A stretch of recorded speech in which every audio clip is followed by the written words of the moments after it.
Hey guys, Sure Midget here. I have another WE pistol to do a video on. So my buddy's 1911 that I posted last week, or about almost 2 weeks ago, that was his 1911 WE Tech, and this is mine that I purchased. We both got him from eBay. So I am just getting around to uploading a video. I've actually had problems with this. Just the hop up, it cycles and shoots fine, but I'm just having hop up problems, which I will get into that shortly. So in the box, it is obviously from China or Taiwan. The other version had the WeTech USA box, so they're obviously different. These are newer pistols for sure, so I don't know if maybe they only sell them overseas and there's no desire in the US, so they don't have the WeTech USA box. It's just what is sold in China or Taiwan. Sold overseas. So I don't know, but either way, this is obviously a foreign box.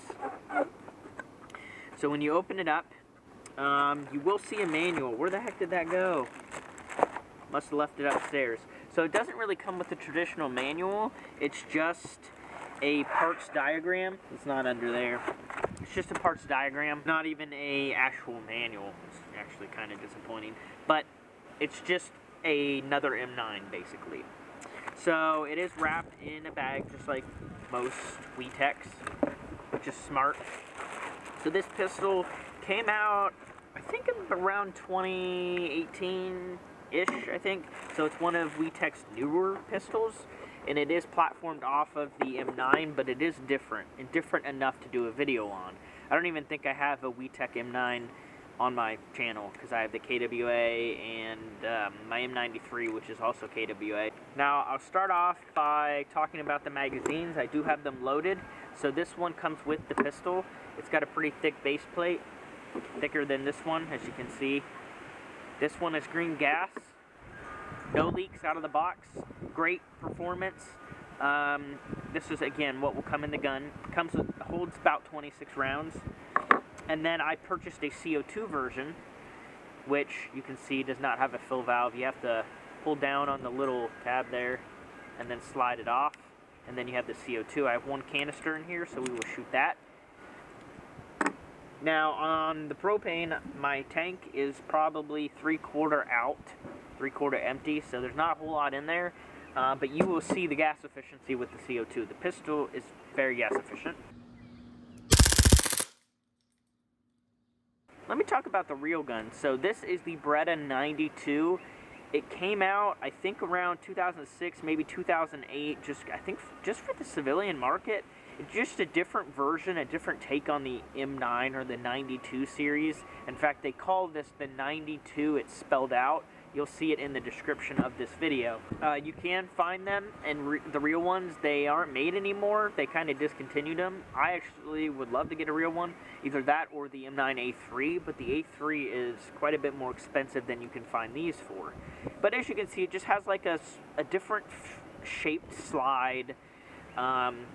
And let me just start talking about the features, I guess. We'll just move down, and I'll mention if it's different on the other M9. So first of all, the barrel here is chrome. Unfortunately, the real one is black, always black, so this is not a accurate representation of the real one, which is unfortunate. I did buy a black barrel, but this uses a different hop up and barrel system, so it wasn't replaceable.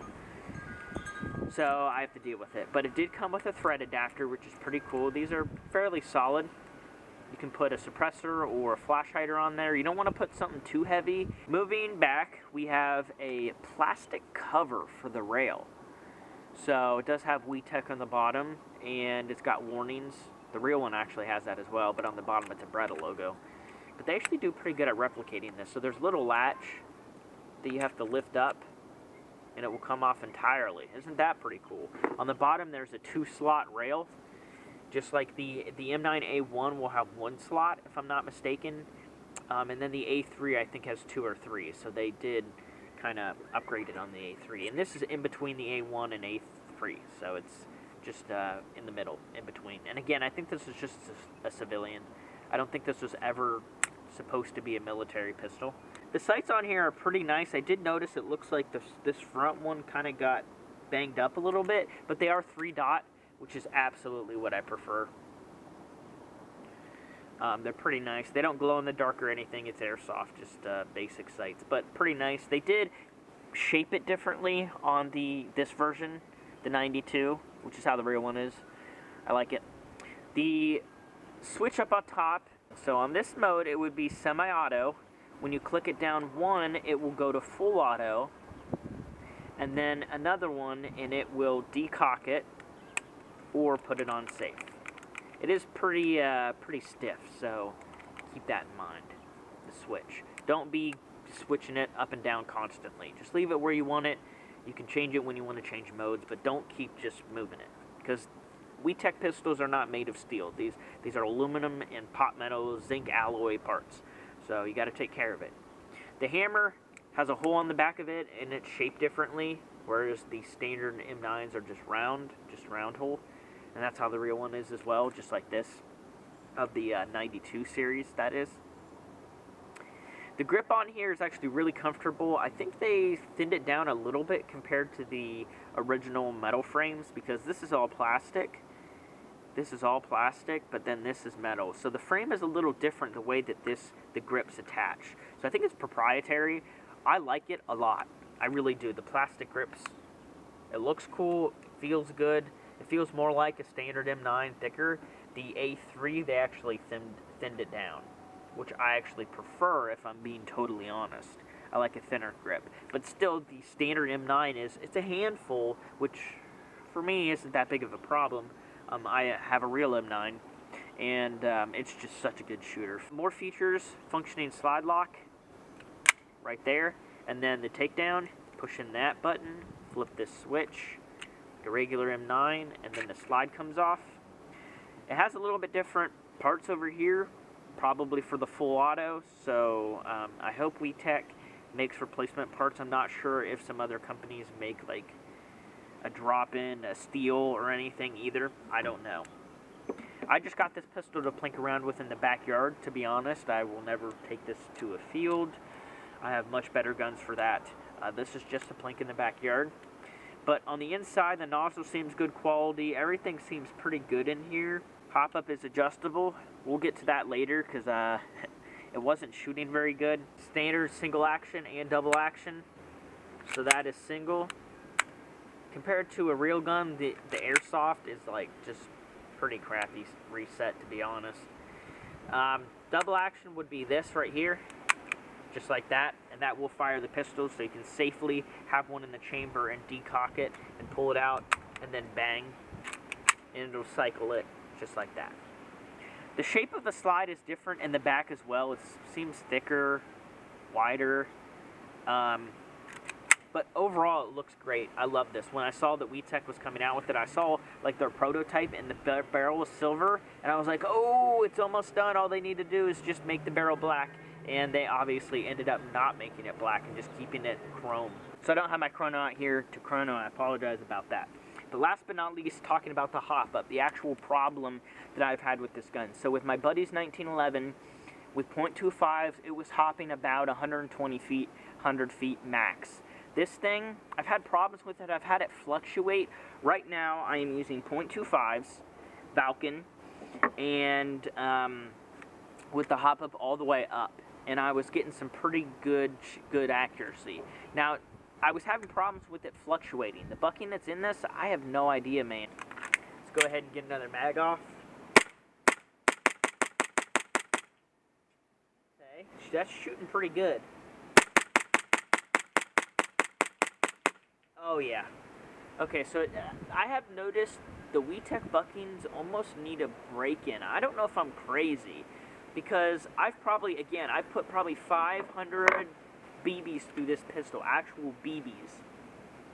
And the first, a lot of the first, maybe 300, I was just getting them dropping a lot. And now they're actually hopping. Now, you might be saying, dude, just replace your bucking. Okay? Well, I tried a Prometheus purple, is it Prometheus? I think it is Prometheus brand. It's a purple bucking, VSR10. That's what this uses. I put it in here, and it's doing the same thing, under hops. And I actually looked at it, and it's almost like the arm is not pushing the aftermarket bucking down enough to hop BBs. So even 0.2s it underhops.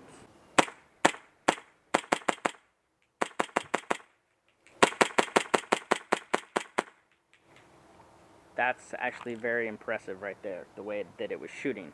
2 fills, so 50 BBs before I ever put more propane in here, because it's that gas efficient. It can easily get 2 off, no problem.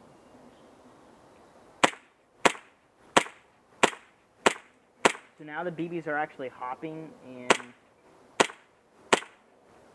honestly, where it's shooting right now, I could probably shoot 130 feet. Okay, another mag of propane.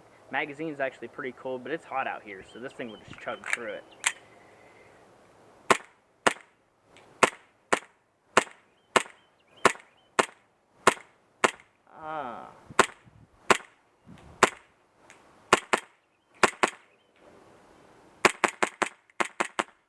Okay, so now kind of running into overhopping. So this is kind of the thing I was talking about. As I shoot the gun more, the hop up changes.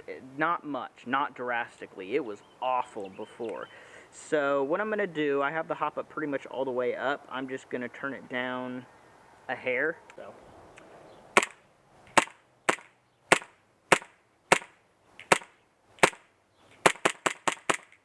Yeah, see, I noticed with the CO2, it's underhopping now. It's shooting harder, and so the BB is not getting as much hop off the bucking. So, I don't know, 0.2s with the CO2, I don't know. Your gun might vary. Oh, there it goes. Yeah, still pretty underhopped. But from close range, it's hit every time pretty much. Alright, got both mags here. Let's try the propane first. Not perfectly stacked, because I was loading it with the speed loader. Oh, hop up is beautiful.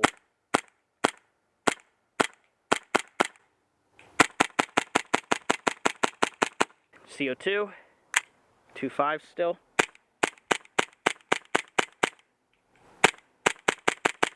And it's a little underhopped.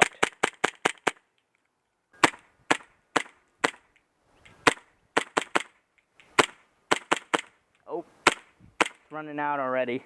You get that propane tank, it's about out. Yeah.